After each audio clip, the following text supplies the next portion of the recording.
Two of my trading journey. Today is May 4th, same day that I executed this trade on Apple. We'll just go ahead and get straight into the trade.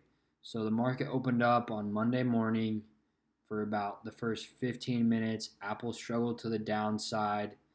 The volume was pretty high, but then it had this very large red candle right here, and then the momentum quickly switched um, and changed to the upside, which is what I liked. So I did not buy in here at all because I was afraid that the stock price would hit the VWAP, it would get rejected at this line, right, which is the VWAP, and then the VWAP acts as resistance, and then you see the share price tumble below the VWAP. That's what tends to happen a lot. So I was waiting for confirmation to execute the trade, which was when Apple broke the VWAP. And I wanted to make sure that the volume was on its side.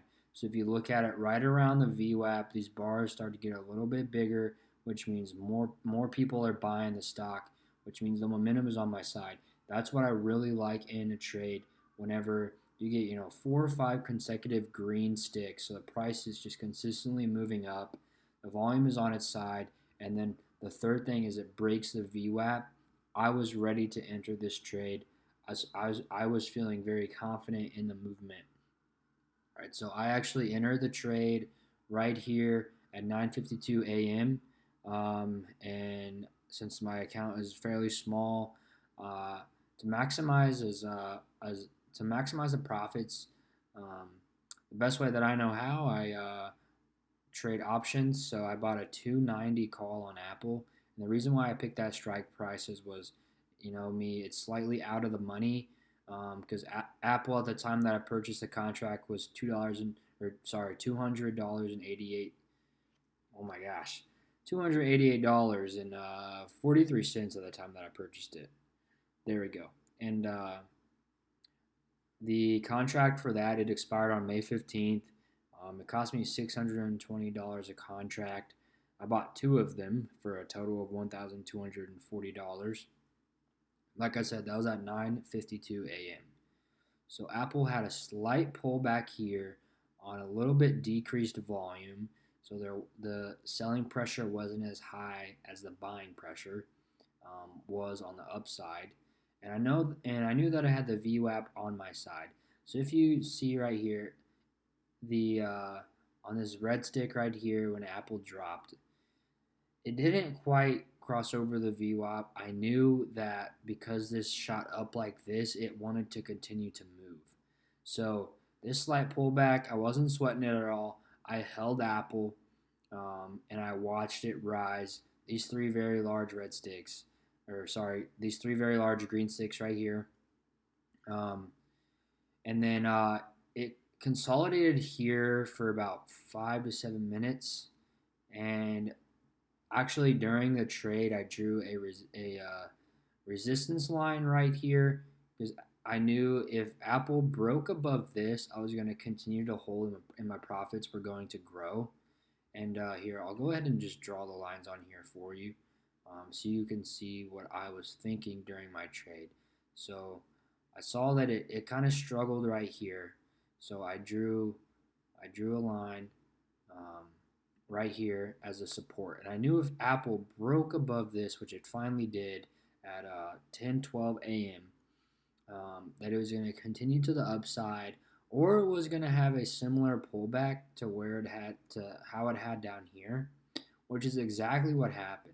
So it had this really large green stick on volume that was above average. If you look down, if you look at this green stick and then you go straight down, the volume was fairly high. All right, so there was a lot of people trying to buy Apple at this point once it broke above this line, where it kind of was paused for a while. It broke above it and then immediately just got rejected. You see two red sticks, so the price dropped. You see a very tiny red one and then a large green one, and then one where the price didn't really know what to do for that minute, and the volume was kind of just starting to die out. So My rule of thumb is, like I said, it's either if when you drop when the share price breaks the VWAP, or when there's three consecutive red sticks. So I drew another line real time during the trade right here, and I knew that if Apple broke above this, it was going to continue to get way overextended from the VWAP, and I was either gonna very shortly sell out of that call or those two calls that I had bought because it's very overextended from the VWAP. And a good rule of thumb if you're using the VWAP to trade is more often than not the price will return towards the VWAP. It never gets too overextended or never drops too far below the VWAP. It usually tries to consolidate back around the VWAP. So Apple, after getting stuck here for about 5 to 6 minutes, got rejected. And then I saw this very large red stick, and then at this third stick right here at 10:20 is when I sold out. I was sticking to my rules. Um, I took the profits. Now up here, I was profiting. I was up on my contract about $320.